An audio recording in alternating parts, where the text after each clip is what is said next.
Next है question number 8 है, कहते हैं find equations of tangents drawn from point 05 to circle this. एक दो फिर इक्वेशंस ऑफ टेंजेंट्स फाइंड करनी है। क्वेश्चन 7 में भी ऐसा ही था, इक्वेशंस ऑफ टेंजेंट्स फाइंड करनी है, लेकिन उसमें हमें एक लाइन गिवन थी और उस लाइन के पैरेलल या उस लाइन के परपेंडिकुलर हमें टेंजेंट्स फाइंड करने थे। अब यहाँ सिचुएशन ऐसी नहीं है, यहाँ पे एक पर्टिकुलर पॉइंट गिवन है, कहता है उस पॉइंट से जो दो टेंजेंट्स बनेंगे वो आपने फाइंड करने हैं। मतलब उसके कहने का ये है कि ये अगर एक सर्कल है, ये सर्कल है और इसी सर्कल की ये इक्वेशन हमें गिवन है x square plus y square is equal to 16, ठीक है। और यहां बाहर एक कोई पॉइंट है, पॉइंट P। इस पॉइंट से आप देखें बिल्कुल क्लियर है, इस पॉइंट से दो टेंजेंट्स ड्रॉ किए जा सकते हैं। वो दो टेंजेंट्स कौन से हैं? एक टेंजेंट है ये वाला और एक टेंजेंट है ये वाला। कहते हैं इन दोनों टेंजेंट्स की आपने इक्वेशन फाइंड करनी है, ये टेंजेंट और ये टेंजेंट, इन दोनों टेंजेंट्स की इक्वेशन हमें फाइंड करने का कहा जा रहा है। क्वेश्चन की समझ आई है? अच्छा, अब इन दोनों टेंजेंट्स की इक्वेशंस हम कैसे फाइंड करेंगे? तो इसके लिए फिर से हम देखें, ये जो लास्ट में इक्वेशन गिवन है, अब ये फिर से यही वाली इक्वेशन यूज करेंगे, लेकिन अब प्लस माइनस नहीं लगाएंगे। पिछले क्वेश्चन में प्लस माइनस लगाया था ना, अब यहाँ प्लस माइनस नहीं लगाएंगे, अब सिंपली सिर्फ प्लस के लिए यूज करेंगे। क्योंकि मैंने भी थोड़ी देर पहले आपको बताया था कि प्लस माइनस उस वक्त लगाया जाता है कि जब कोई एक एक्स्ट्रा लाइन गिवन हो और उस लाइन के पैरेलल या उस लाइन के परपेंडिकुलर हमें टेंजेंट्स फाइंड करने हो, तो वहां इस जगह पे प्लस माइनस लगाया जाता है। लेकिन अगर जैसी सिचुएशन ये है कि अगर एक पॉइंट P गिवन है, पॉइंट P गिवन है और उस पॉइंट से दो टेंजेंट्स अपने फाइंड करने हैं, तो अब यहाँ सिर्फ और सिर्फ प्लस ही यूज होगा, प्लस माइनस यूज नहीं होगा, ठीक है। अच्छा है, अब ये वाली इक्वेशन में यूज करने वाला हूँ और इस इक्वेशन को जब मैं यूज करूंगा तो अब m मुझे गिवन नहीं है, m मुझे फाइंड करना पड़ेगा, ठीक है। अब m फाइंड करना पड़ेगा और a जो है सर्कल का रेडियस वो गिवन है। क्या है सर्कल का रेडियस इस केस में? 4। सर्कल का रेडियस है 4, ठीक है। तो सर्कल का रेडियस जब गिवन है तो एक मिनट ठहरें, इसके लिए एक और मेथड भी है, एक और मेथड भी है। हम इस तरह करते हैं कि क्योंकि ये मेथड यूज करके मैं स्लोप फाइंड करना चाह रहा था, लेकिन एक और मेथड भी है। वो मेथड है कि पॉइंट स्लोप फॉर्म हम यूज कर लेते हैं, ये वाली form y minus y1 is equal to m into x minus x1, ये पॉइंट स्लोप फॉर्म यूज कर लेते हैं। अब ये क्यों यूज करेंगे? क्योंकि टेंजेंट हमने फाइंड करने हैं और टेंजेंट है तो इक्वेशन ही ना, टेंजेंट है तो इक्वेशन ही। अब इक्वेशन फाइंड करने के लिए हमें अगर स्लोप भी गिवन हो और हमें ये पॉइंट्स भी गिवन हो तो हम इजीली जो है उस लाइन की इक्वेशन फाइंड कर सकते हैं, ठीक है। तो पहले मैं इस वाली पॉइंट स्लोप फॉर्म को यूज करके m की वैल्यू फाइंड करूंगा। जब m की वैल्यू आ जाएगी तो इस वाली इक्वेशन में पुट कर दूंगा, डायरेक्टली मुझे टेंजेंट की जो है रिक्वायर्ड इक्वेशन मिल जाएगी, ठीक है। अब जरा देखें, अब ये मैं किस तरीके से यूज कर सकता हूँ। इसे तो यूज करने के लिए मेरे पास पॉइंट होना चाहिए, वो पॉइंट जिससे वो लाइन पास कर रही है, तो वो पॉइंट गिवन है ना, हमें देखें ये पॉइंट P गिवन है, इसी पॉइंट P से तो ये दोनों टेंजेंट्स पास कर रहे हैं, ठीक है। तो इसलिए ये वाली फॉर्म में यूज कर सकता हूँ। तो मैं यहाँ लिखूंगा y माइनस y1 की वैल्यू क्या है, वो है 5 इज इक्वल टू m, मैंने फाइंड करना है तो मैं ऐसे ही रहने दूंगा, m ऐसे ही रहने दूंगा, और x माइनस x1, तो x माइनस x1 की वैल्यू क्या है, क्या है x1 की वैल्यू? 0 है ना, तो ये लिख दिया 0, ठीक है।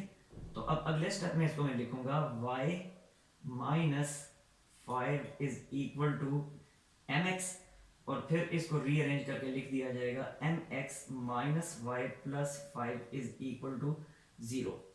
ये मुझे मिली कौन सी इक्वेशन? इस वाली टेंजेंट लाइन की इक्वेशन। इस वाले की कह लें या इस वाले की कह लें, बात एक ही है। इतनी बात समझ आई है? अभी ये प्रॉपर इक्वेशन नहीं मिली, हमें प्रॉपर इक्वेशन फाइंड करनी है। यहाँ पे अभी देखें एक m मौजूद है जो कि अननोन है और उस m की वैल्यू हमें फाइंड करनी है, समझ आ गई बात की? तो अभी जो है प्रॉपर इक्वेशन नहीं है, तो अभी ये m हमने अननोन फाइंड करना है, लेकिन m की फॉर्म में इस वाली टेंजेंट लाइन या इस वाली टेंजेंट लाइन की इक्वेशन हमारे पास आ गई। मुझे लगता है यहाँ तक कोई मसला तो नहीं है? हाँ सर। अच्छा, अब m की वैल्यू हम कैसे फाइंड करेंगे? देखें ये टेंजेंट लाइन जो है, ये आपने 10th क्लास में थ्योरम पढ़ा था कि किसी सर्कल के किसी पर्टिकुलर पॉइंट पे टेंजेंट और उसी पॉइंट का रेडियल सेगमेंट, यानी उसी पॉइंट का रेडियस, ये हमेशा एक दूसरे के परपेंडिकुलर होते हैं, ठीक है। तो इसका मतलब है कि अगर इस पॉइंट पे मैं रेडियस ड्रॉ करता हूँ, ये वाला जो पॉइंट है, ये जो पॉइंट है, इस पॉइंट पे अगर मैं रेडियस ड्रॉ करता हूँ तो इस पॉइंट पे रेडियस ऐसे बनेगा, ये, ठीक है। तो ये रेडियस और ये टेंजेंट एक दूसरे के परपेंडिकुलर है, और हमें पता है कि किसी भी लाइन का किसी पॉइंट से अगर डिस्टेंस फाइंड करना हो तो परपेंडिकुलर ड्रॉ करके ही फाइंड होता है। इसका ये मतलब हुआ कि ये टेंजेंट लाइन जो है, इस टेंजेंट लाइन का अगर सर्कल के सेंटर से मुझे डिस्टेंस फाइंड करना है तो इस टेंजेंट लाइन से सर्कल के सेंटर पे परपेंडिकुलर ड्रॉ करके ही डिस्टेंस फाइंड किया जा सकता है। जो परपेंडिकुलर की लेंथ होती है वही डिस्टेंस होता है। अब ये परपेंडिकुलर जो है, इस केस में ये परपेंडिकुलर ये तो सर्कल के रेडियस के इक्वल है, समझ आइए। तो अब फिर मैं लाइन और पॉइंट के दरमियान जो डिस्टेंस फाइंड करने का फॉर्मूला था वो क्या था, वो ये था, अगर आपको याद हो तो ax1 plus by1 plus c mod divided by a square plus b square, ये फार्मूला था डिस्टेंस फाइंड करने का पॉइंट और लाइन के दरमियान। अब यहां पे देखें, ये लाइन है और ये पॉइंट है सर्कल का सेंटर। अब इन दोनों के दरमियान अगर मैंने डिस्टेंस फाइंड करना है तो बिल्कुल क्लियर है, ये डिस्टेंस जो है पॉइंट और लाइन के दरमियान ये तो सर्कल के रेडियस के इक्वल है। तो इस केस में फिर मैं लिखूंगा सर्कल का radius r will be equal to, अब देखें डिस्टेंस, ये डिस्टेंस का फार्मूला मैं यूज कर रहा हूं ax1। अब यहाँ पे a की वैल्यू है m, तो ये मैंने लिखा m, और x1 जो है ये क्या होगा, इस ओरिजिन का x कोऑर्डिनेट, y1 क्या होगा, इस ओरिजिन का y कोऑर्डिनेट। अब इस केस में सर्कल की इक्वेशन है x square plus y square, और अभी थोड़ी देर पहले मैंने आपको बताया था x square plus y square को ऐसे लिखा जा सकता है ना, x minus zero square plus y minus zero square is equal to 16 जो है उसको लिखा जाएगा 4 स्क्वायर।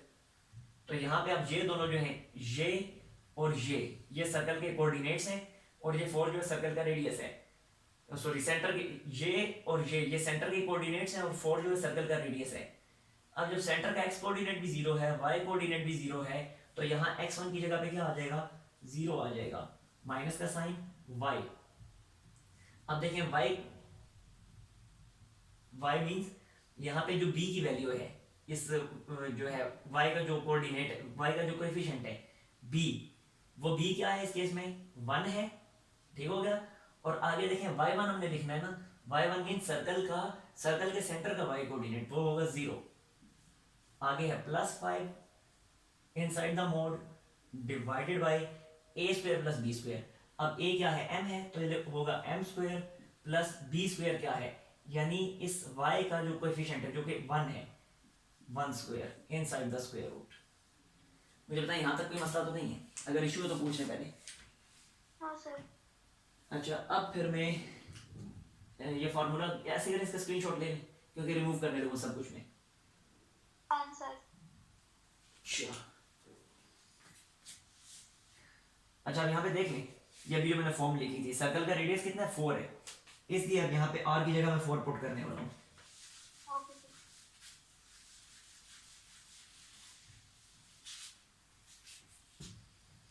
तो ये r की जगह मैंने पुट कर दिया 4, तो ये हो गया 4 is equal to m into 0 0 हो जाएगा, माइनस 1 इंटू 0 0 हो जाएगा, और बाकी बचेगा 5 mod divided by under root m square plus 1 square, under root m square plus 1 का स्क्वायर 1 ही होगा डेफिनेटली, क्रॉस मल्टीप्लाई करें तो बनेगा 4 into under root m square plus 1 is equal to 5 का मोड 5, ठीक है। हमें m की वैल्यू चाहिए ताकि हम यहाँ पे पुट कर सकें इस वाली इक्वेशन में। तो ऐसे करें, दोनों साइडों का स्क्वायर ले लें, स्क्वायर लेंगे तो 4 का स्क्वायर होगा 16, इस पूरे स्क्वायर रूट का स्क्वायर होगा तो ये सिंपली स्क्वायर और स्क्वायर रूट कैंसिल होंगे, और ये 5 का स्क्वायर हो जाएगा 25।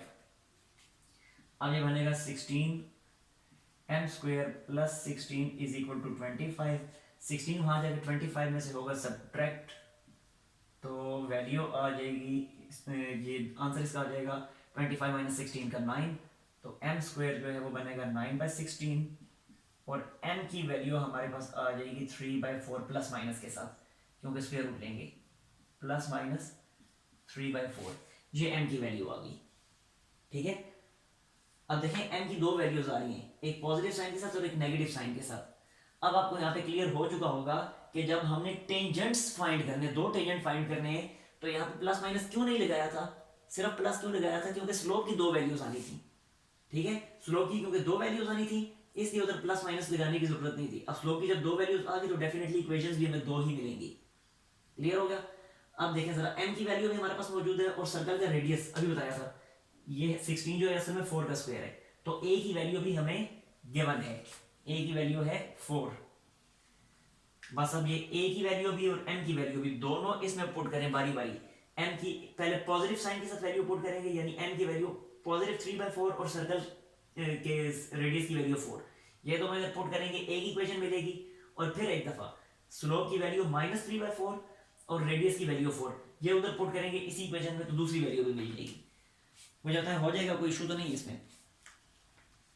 हो जाएगा सर। ले लें फिर इसका स्क्रीनशॉट।